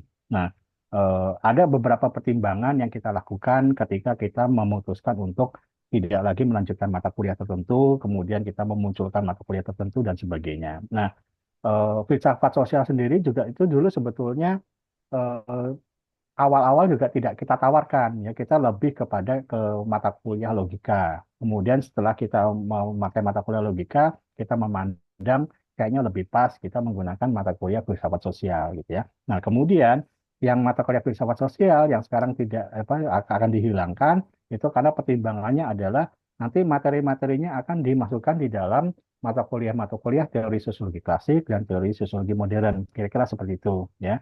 Jadi muatan-muatannya tidak akan hilang tapi akan masuk di dalam mata kuliah yang kita tawarkan di kurikulum baru. Kira-kira seperti itu ya, Mas Okta ya.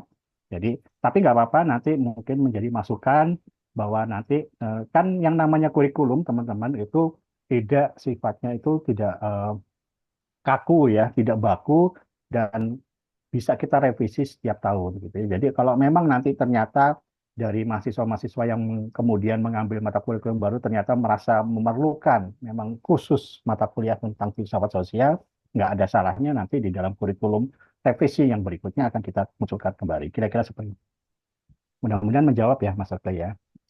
Ya, terima kasih untuk jawabannya Pak Papas. Sama izin bertanya satu lagi, Iya. untuk mata kuliah yang baru ini kan rencananya diadakan di 2025 ganjil. Iya. Nah, nanti pas menjelang kurikulum 2025 ganjil, apakah akan, maksudnya, apakah akan dicantumkan gitu di katalog yang baru atau bagaimana sekiranya terkhusus buat mahasiswa non-SIPAS, kebetulan saya juga non-SIPAS, jadi kan memilih secara acak atau pribadi, jadi untuk katakanlah daftar isi mata kuliah yang baru gitu, apakah nanti akan Iya. dimasukkan ke katalog juga atau bagaimana gitu?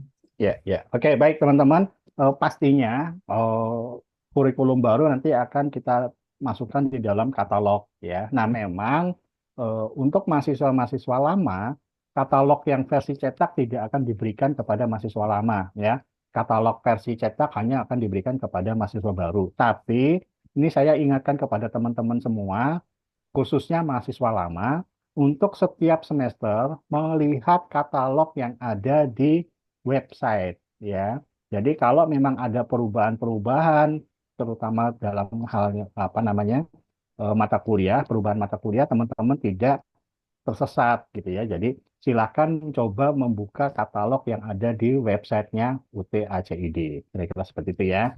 Jadi pastikan teman-teman pada saat meregistrasi melihat katalog yang ada di UT ACID. Seperti itu ya Mas Oto ya. Jadi silahkan mengakses web. Oke, terima kasih. Sama-sama, Mas. Oke, Siap. Terima kasih Pak Papas. terima kasih Mas Sama-sama. Fatul. Oke, saya bacakan pertanyaan dari chat ya Pak. Oke. Ini ada yang nanya kalau mahasiswa jalur RPL apakah bisa MBKM? Kemudian apakah MBKM ini bersifat wajib atau opsional mengingat di kampus konvensional itu bersifat wajib gitu Pak. Oke, baik ya. Yang pertama adalah mahasiswa RPL tidak dibolehkan mengikuti MBKM ya. Mohon maaf nih mahasiswa-mahasiswa RPL tidak diperbolehkan mengikuti MBKM. Jadi MBKM hanya diperuntukkan bagi mahasiswa-mahasiswa yang non RPL, gitu ya. Kemudian yang kedua, MBKM sifatnya tidak wajib ya, itu merupakan hak mahasiswa. Jadi kalau mahasiswa mau mengikuti MBKM silakan. Kalau mahasiswa tidak mau mengikuti MBKM juga boleh ya. Silakan mengikuti perkuliahan seperti biasa ya. Itu ya, mudah-mudahan menjawab ya pertanyaannya. Oke. Pertanyaan berikutnya ada Mbak Dinda. Ini beliau semester 6 sekarang dan nanti semester 7 sudah selesai SKS-nya Pak. Beliau ini non-SIPAS. Nah, kemudian akan mengulang satu mata kuliah yang mana mata kuliahnya termasuk mata kuliah yang ditiadakan. Maka harus mengambil mata kuliah yang mana katanya. Oke. Semester 7-nya sekarang ya? Semester 7-nya berarti ya sekarang ya? Sekarang berarti semester depan mengulang mata kuliah ya. Nah, kalau semester depan mengulang mata kuliah masih kurikulum lama. Ya, tadi saya sampaikan kurikulum baru hanya akan diberlakukan di bulan Juli 2025 ya. Nah, kalau semester depan kan mahasiswanya masih mengambil di Januari sampai Juni. Jadi masih pakai kurikulum lama. Silahkan mengulang mata kuliah yang mau diulang di kurikulum lama. Gitu ya. Oke, kemudian ada yang mau bertanya lagi nih, eh, Mas atau Mbak Miko ini. Silahkan boleh langsung disampaikan. Masih adakah? Oke, selamat sore semuanya. Selamat sore. Ya Pak, sebelumnya saya memperkenalkan diri, nama saya Miko, saya berasal dari Mempawah, Kalimantan Barat. Saya mau bertanya Pak, saya kan mahasiswa baru masuk di semester ini. Nah, rencananya saya ada tugas pindah pekerjaan di luar kota atau di Jakarta. Apa yang harus saya lakukan Pak, agar belajar saya masih bisa di UT ini, ataukah saya harus transfer mata kuliah, atau adakah cara lain yang bisa saya lakukan? Terima kasih. Oke, Eh, teman-teman kita kan PJJ ya online, jadi dimanapun teman-teman berada nggak masalah untuk kuliah ya. Jadi nggak perlu lagi transfer mata kuliah, ya silakan saja mengikuti perkuliahan seperti biasa.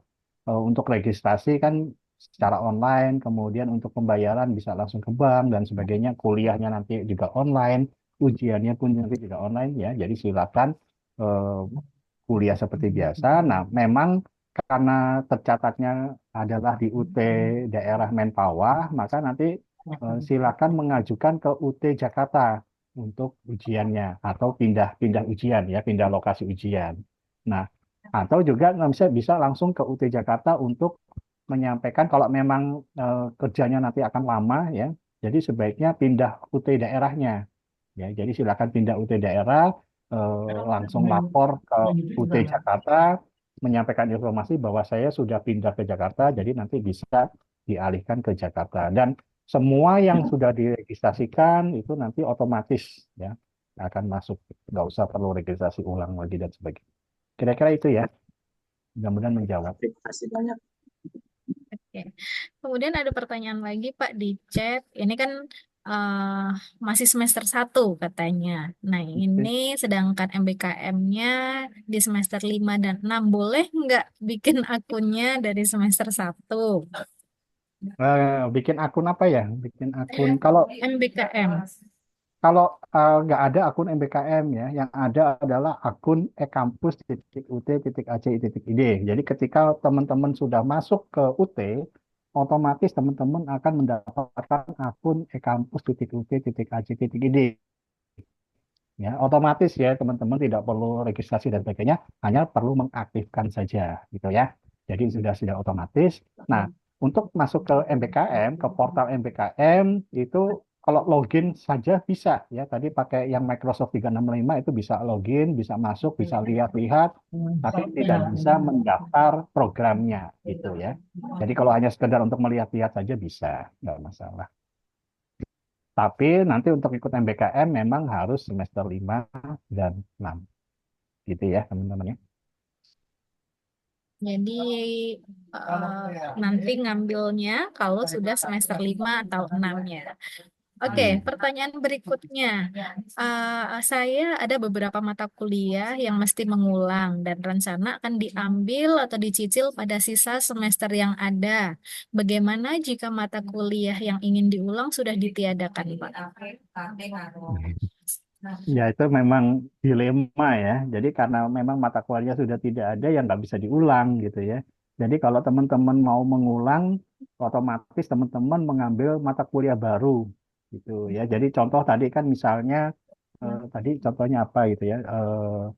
Sosiologi ekonomi disetarakan dengan misalnya teori politik gitu ya. Nah, ketika sosiologi ekonomi teman-teman mau ngulang, padahal itu sudah dihilangkan, maka nanti teman-teman yang akan registrasi adalah mata kuliah yang sosiologi ekonominya gitu.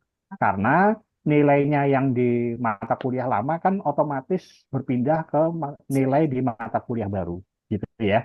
Jadi yang diulang adalah mata kuliah barunya.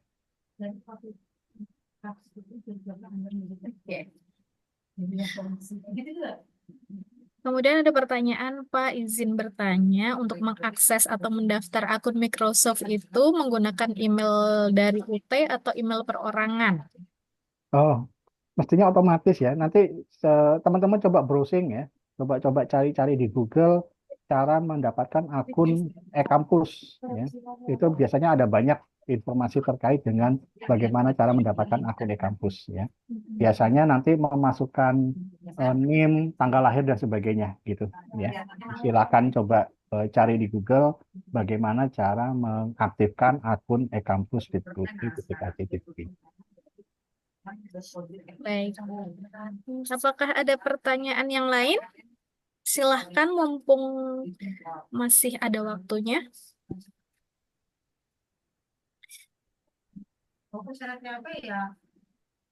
Hmm. Boleh langsung disampaikan, silahkan. Nggak usah malu-malu.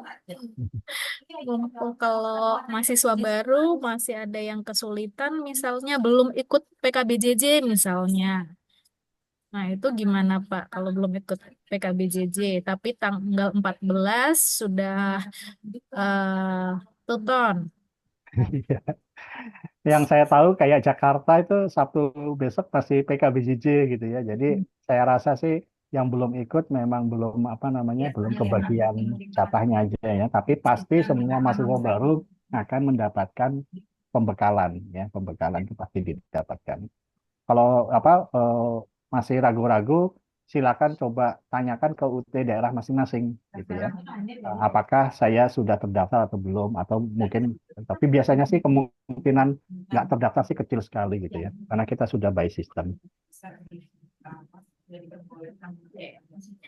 Eh, ada pertanyaan lain, boleh silahkan langsung disampaikan. Kalau terkait PKBJJ, memang apa namanya harus ditanyakan ke UT daerah ya Pak. Iya. Jadi yang di UT Pusat memang mohon maaf kami tidak mengelola itu ya. Jadi kalau misal ada kesulitan, misalnya ada yang belum PKBJJ atau seperti apa, boleh langsung disampaikan ke UT daerahnya masing-masing ya. Kayak gitu. Kemudian ada yang bertanya kapan diberlakukan kurikulum baru. Kurikulum baru akan dimulai bulan Juli ya. Gitu. Nah, ini kemudian ada pertanyaan, saya mengambil SIPAS lalu Oh, jika ada mata kuliah yang akan diulang harus ambil semester akhir atau langsung, katanya Pak. Bisa langsung ya. Jadi Oke. mahasiswa SIPAS kalau mau mengulang mata kuliah bisa langsung di semester berikutnya. Ya, jadi biasanya kalau yang mahasiswa SIPAS silakan registrasi dulu mata kuliah paketnya, bayar. Nanti setelah itu baru registrasi untuk mata kuliah ulangnya, gitu ya. Jadi dua kali registrasi.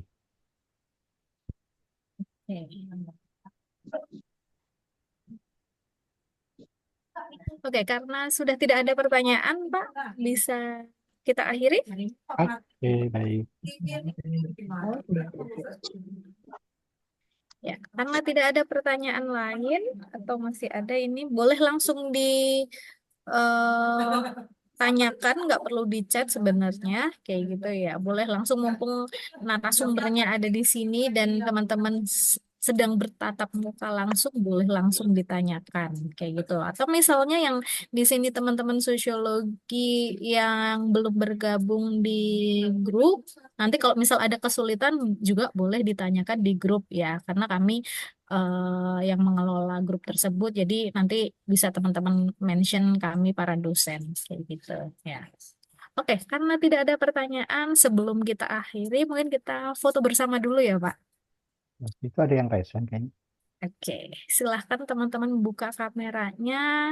Mas Wibi boleh dibantu 1, 2, 3-nya. Oh, sebentar.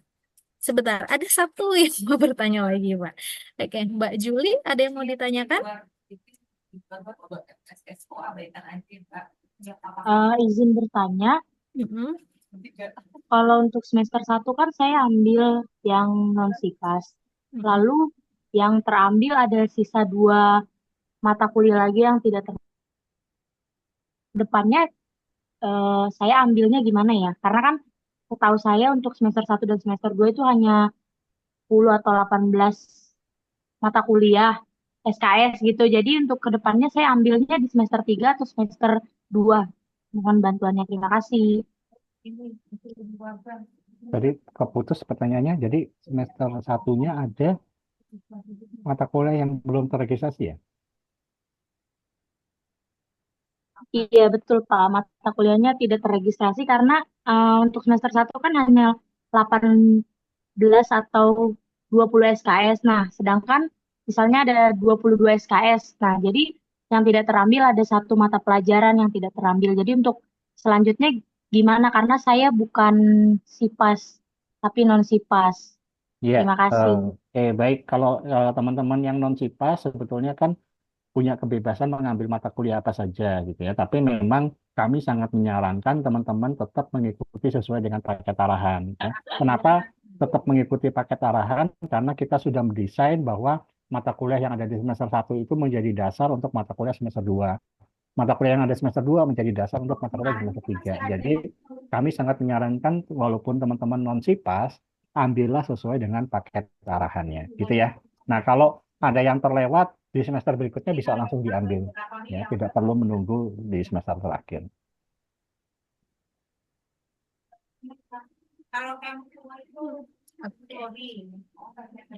Oke, satu lagi ada Mas Fadlan, boleh langsung ditanyakan.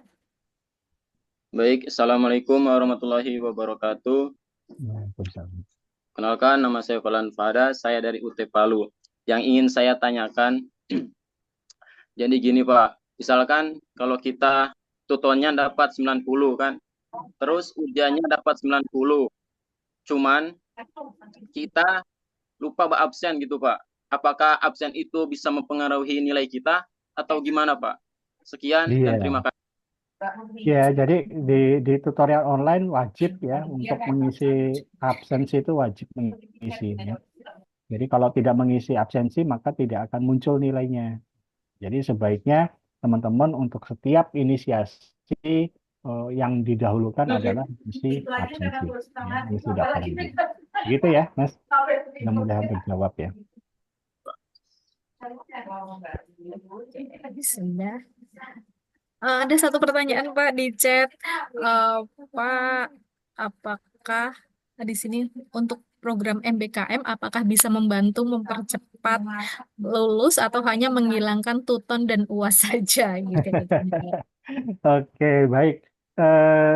Program MBKM itu tidak ditujukan untuk mempercepat kelulusan ya, karena sifatnya hanya menggantikan. Jadi teman-teman ketika mengambil mata kuliah satu semester itu maksimal 20 SKS, maka yang 20 SKS itu dikonversikan ya dari MBKM. Jadi bukan MBKM kemudian menambah 20 SKS dari yang diregistrasikan, gitu ya.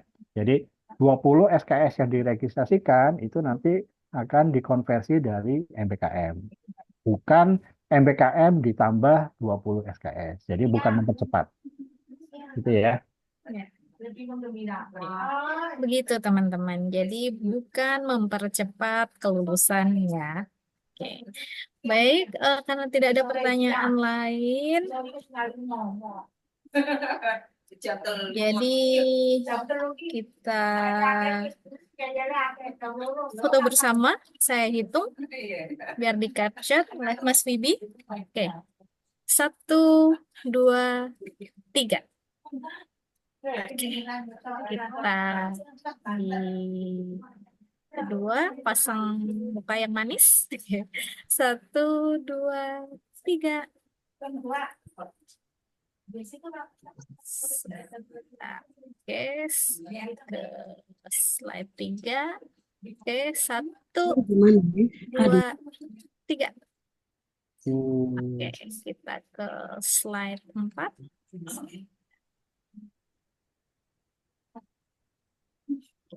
Oh, ternyata tidak, sorry. Oke. Sudah selesai sebentar. Baik. Baik, terima kasih Pak Papas atas paparan materinya pada siang hari ini sampai 1,5 jam kita mengikuti materi ini. Terima kasih juga kepada teman-teman mahasiswa sekalian yang sudah berkenan hadir dan menyempatkan waktunya pada siang hari ini untuk mengikuti kegiatan Sapa Prodi pada siang hari ini. Semoga materi yang disampaikan oleh Pak Papas bermanfaat untuk teman-teman sekalian dan semoga nanti teman-teman dalam proses tutorial online mendapatkan hasil yang maksimal dan tentunya kita harapkan nilainya bisa A semua ya, kayak gitu. Jadi kemudian juga teman-teman yang masih baru atau yang sudah lama tapi masih belum sampai semester 5 6 nanti dipersiapkan, boleh mengikuti berbagai program MBKM sehingga teman-teman punya pengalaman mengikuti program-program tersebut ya, kayak gitu. Terima kasih atas partisipasinya pada siang hari ini. Semoga kita bisa bertemu di lain kesempatan dan di program-program dari sosiologi berikutnya, kayak gitu ya Pak Papas. Nanti ada webinar, lecturing, misalnya kayak gitu. Jadi semoga sehat selalu teman-teman. Selamat belajar dan tetap semangat. Sampai Oke, jumpa. tetap semangat teman-teman Terima semua kasih ya. Pak Papas. Terima kasih Pak Sama. Papas. Terima kasih Mbak. Sama-sama. Jangan lupa isi evaluasi Terima ya. kasih Pak, terima kasih Kak. Ya, oke, terima kasih, terima kasih. Terima kasih.